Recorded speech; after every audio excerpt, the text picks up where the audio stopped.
story from the book of Ruth today, which is one of just 2 books in the Bible named after women.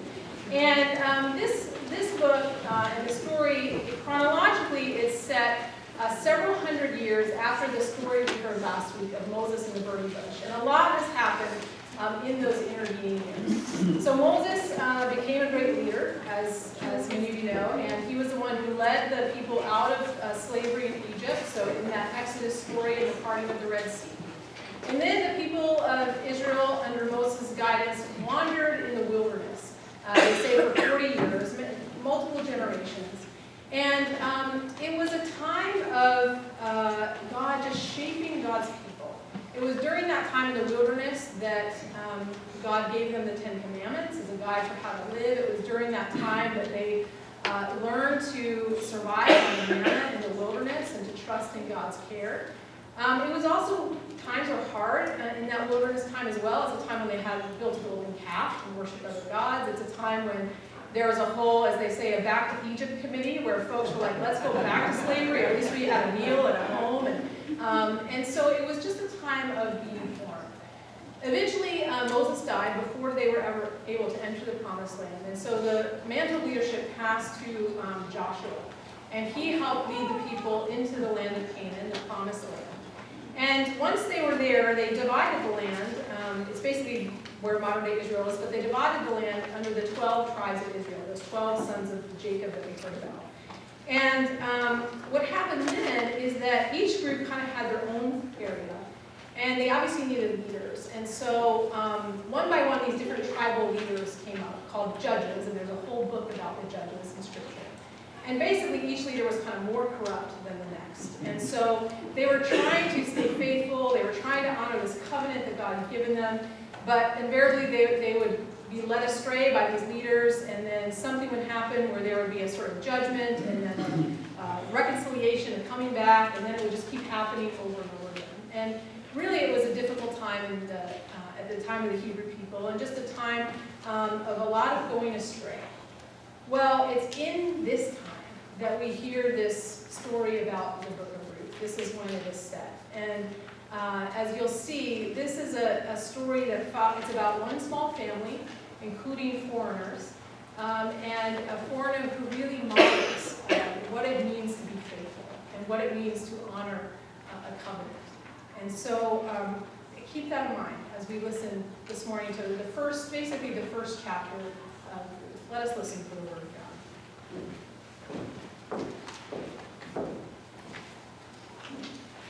Reading from the book of Ruth.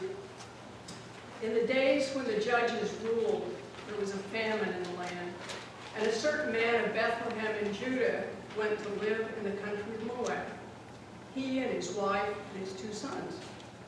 The name of the man was Elimelech, and the name of his wife Naomi, and the names of his 2 sons were Mahlon and Chilion.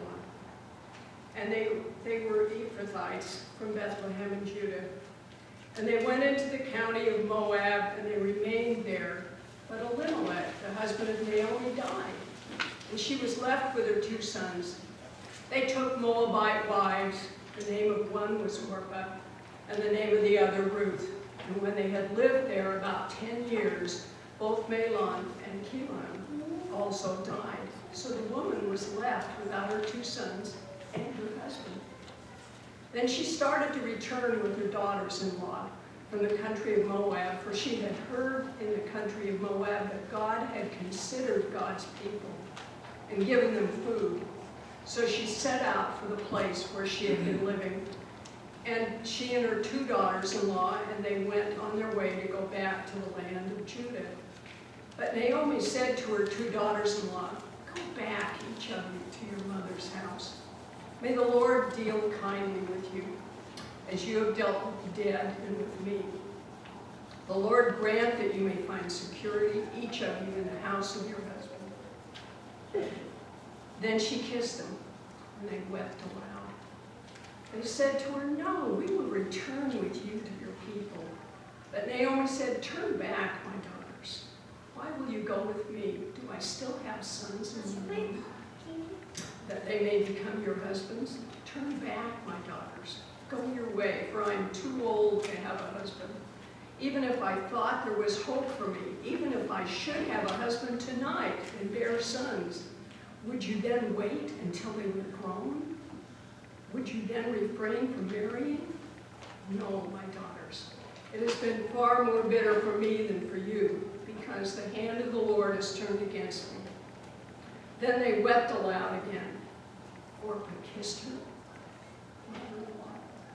But Ruth clung to her. So Naomi said, see, your sister-in-law has gone back to her people and to her gods. Return after your sister-in-law.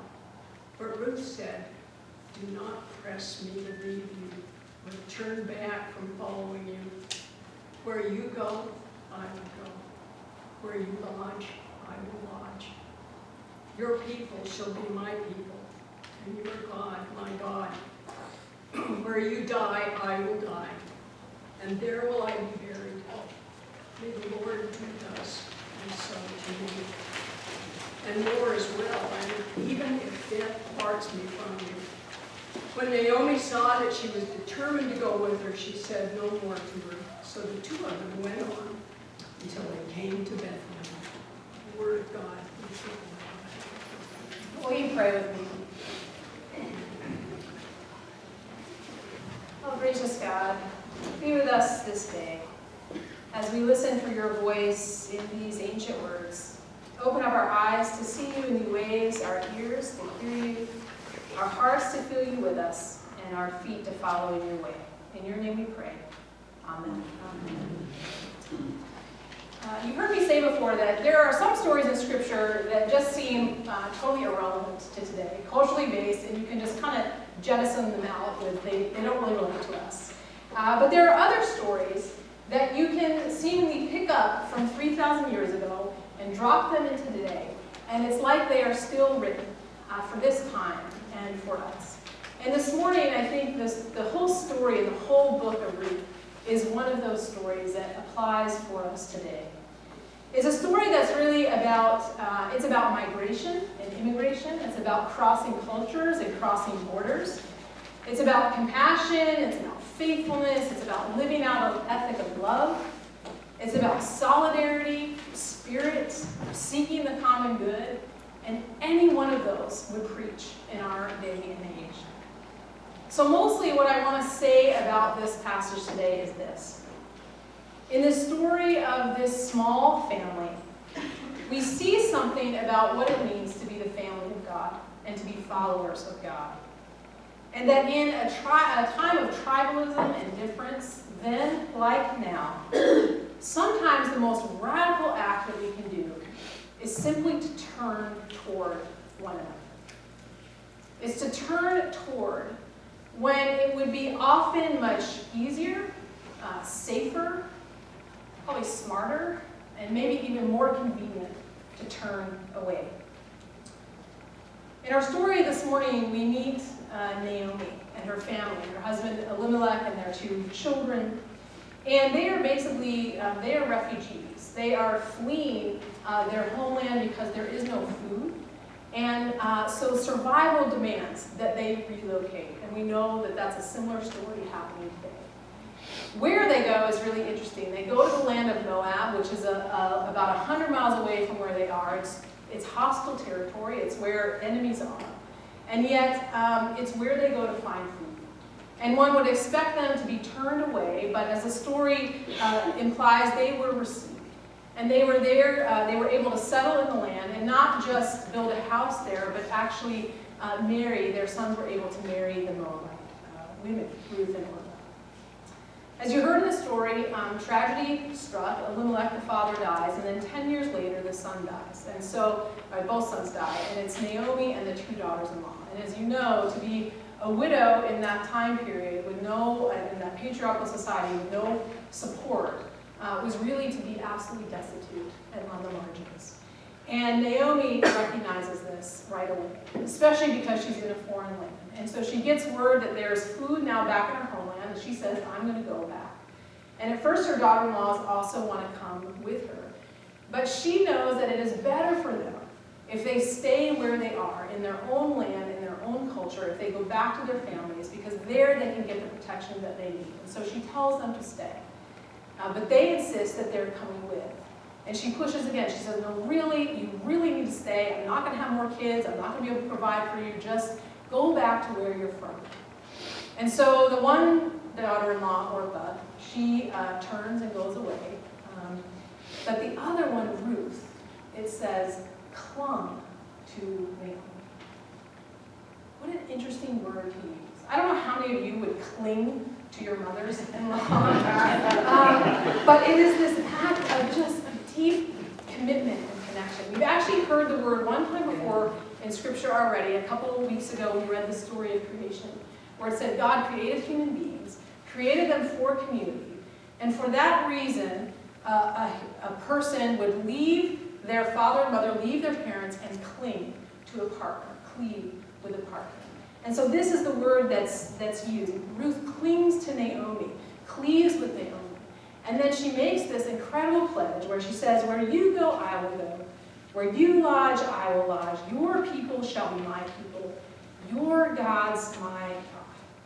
Basically, this just incredible act of loyalty, of love, of faithfulness, of solidarity, when it really wasn't even in her best interest. But that is how she's called.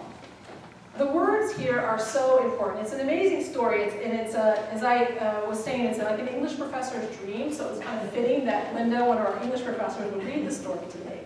Because the words have so much meaning. Not only this word claim, but also even the word lodge. I mean, it's such a rich word that means not just to live with, or to stay with, but to dwell, to make a home with, to remain with. It also has connotations. The same word is used when those Hebrew people are wandering in the wilderness and complaining. It also means to complain with or to suffer with. So there's this way in which this is Ruth just pledging utmost solidarity. Like, I am all in with you and will be with you. Even her name, Ruth, it means loyal. It means friend. It means kindness. We think of the word today, ruthless. It's without Ruth, right? It's without that friend or kindness or loyalty. And so she pledges this to go with her and to walk with her and to be with Naomi during this time. Ruth models how we turn toward someone else. And in so doing, she embodies not just the faithfulness of humans, but really the faithfulness of God. In this willingness to cross borders, to cross cultures, to cross generations, to just cross all kinds of boundaries in order to honor that covenant of love and to put someone else's needs ahead of our own. This is just such a good story for us today because we continue to live in a time when we are told to put ourselves first, or to put America first, or to put white people first, or whatever it is. I mean, there's such a focus on looking out for me and mine. And the challenge of the story is really to think about how do we embody that sense of solidarity, that sense of faithfulness, that sense of connection to each other. In other words, how can we turn toward one another? Well, I was thinking about this, and I just think there are so many different ways that we can do this. There's so many ways that I see it even happening in the world around us. This week I was looking at Facebook, and suddenly my friend Greg, he works for the state back in Minnesota, all of a sudden there's pictures popping up of him down on the border, taking pictures of the border wall. And it turns out that he's been so interested and moved by this topic that he actually went down and is taking a visit for himself to see what's going on there, talking with people who are waiting for asylum on the Mexican side, talking with people with Border Patrol, talking with people he actually went out and filled the water stations, right? But that sense of turning toward the person or people in need, when it would be so much easier to just take his vacation in Cabo, right? Or to have a staycation.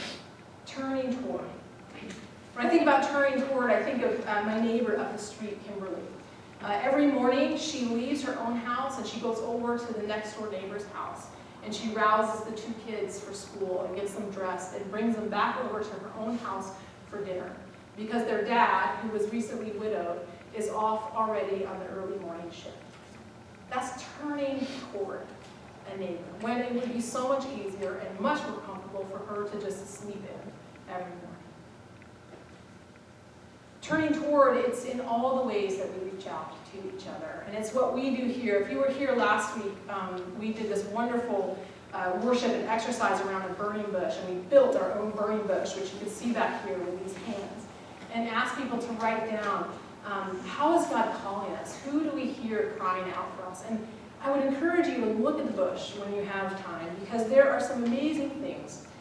Someone in our church is turning toward poorer students in the Portland Public Schools, has volunteered for the SMART reading program, which is not only helping children learn to read, but learning about racism and white privilege. Someone else is turning toward criminal defendants that can't afford their own attorneys and offering to pick up cases pro bono. Someone else is turning toward the seniors in our community and offering to just visit and simply be with those who are homebound, and to say, I am here with you, a loyal friend. Turning toward is giving up that sense of comfort and security and ease to care for the needs of others, and it is the gospel at the core. Love your neighbor as yourself. It can be done in those bigger gestures like flying to the border, but it also more often is done, I think, just in our daily interactions. Or as I heard Jane Lovelady say to someone this week, it's in the 3 feet in front of you. It's in who we encounter and how we treat people and how we turn toward people every day. And what's so wonderful about this story is it's not a religious leader who's doing it. It's not the temple priest. It's not some educated person, but it is this foreign woman, this widow, who is the model for all of us. 2 other things I just want to say about the story that I think make it extremely significant for today. The first is because of who Ruth turns out to be. If we were to keep reading the story, and I would encourage you to read it, it's only 4 chapters long, short and sweet. But she goes back with Naomi to Bethlehem. They do lodge together, they find a house together, and she begins gleaning in the fields of the local people. And it's how she can get some food for themselves. And as she's gleaning, she ends up gleaning in the field of a guy named Boaz, who has heard about her, even though she's a foreigner, has heard of her loyalty to Naomi, who is a relation of Boaz. And so Boaz takes her in and says, glean in my fields, I will provide for what you need. There were all kinds of laws also at the time about if a husband died, then a brother could marry the widow, and all these, there was kind of a whole chain of succession. And as the story unfolds, Boaz is actually in that chain of succession, and he eventually ends up marrying Ruth and provides for both Ruth and Naomi and carries on the legacy of the family. There's a little line at the very end, sort of the punchline of Ruth, that says, Ruth and Boaz had a son. His name was Obed. Obed had a son. His name was Jesse. And Jesse had a son, and his name was David, right? King David, the shepherd, the king, the one who became the greatest leader of Israel. And it's just this wonderful twist, because David, of course, is an ancestor of Jesus. When we get the genealogy in Matthew of Jesus, Ruth is one of only 4 women named in that genealogy. And here she is, a foreigner, a Moabite, a widow, somebody that the world would just overlook. And so as we think about this in line, both in the culture at the time and for today, that everybody has something to offer. You can't rule out anybody. That God is just with us and is in our histories and is working through all people at all times. The other thing that is really important is simply the model that Ruth is. Rabbi Jonathan Sachs, whose writing I just love, he writes about this, in that he notes that David's the one who's the one with great fame and power, but Ruth also goes down in history. And here's what he has to say about that. He says, the Bible dedicates a book to the story of David's great-grandmother Ruth, as if to say that her life was no less significant than his. She was a stranger, an outsider, someone with nothing but her own force of character, her refusal to walk away from another person's troubles. David was a military hero, a master politician, a king. There is a form of greatness, suggests the Bible, that has nothing to do with power or fame or renown. It exists in simple deeds of kindness and friendship, generosity and grace.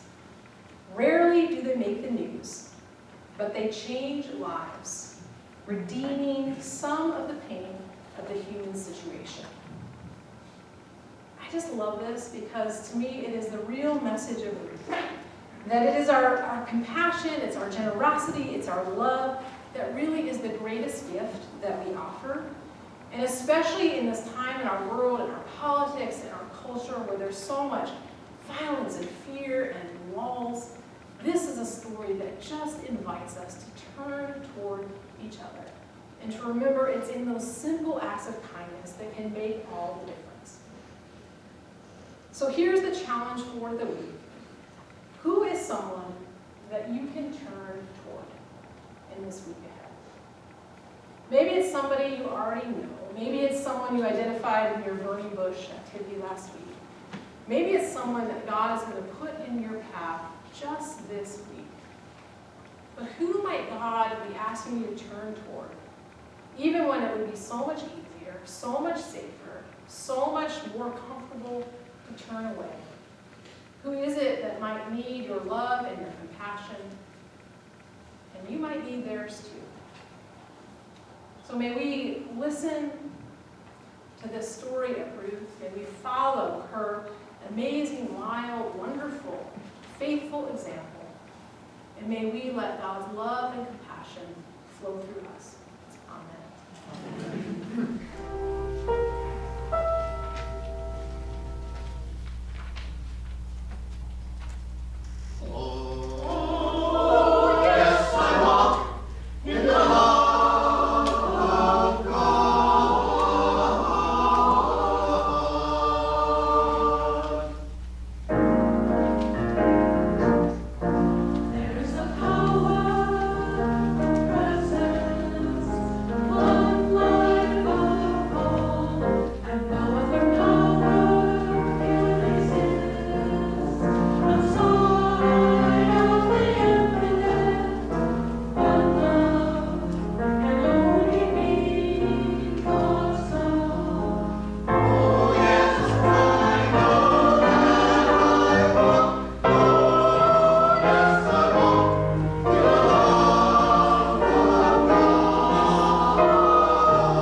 May God's love be known in the world.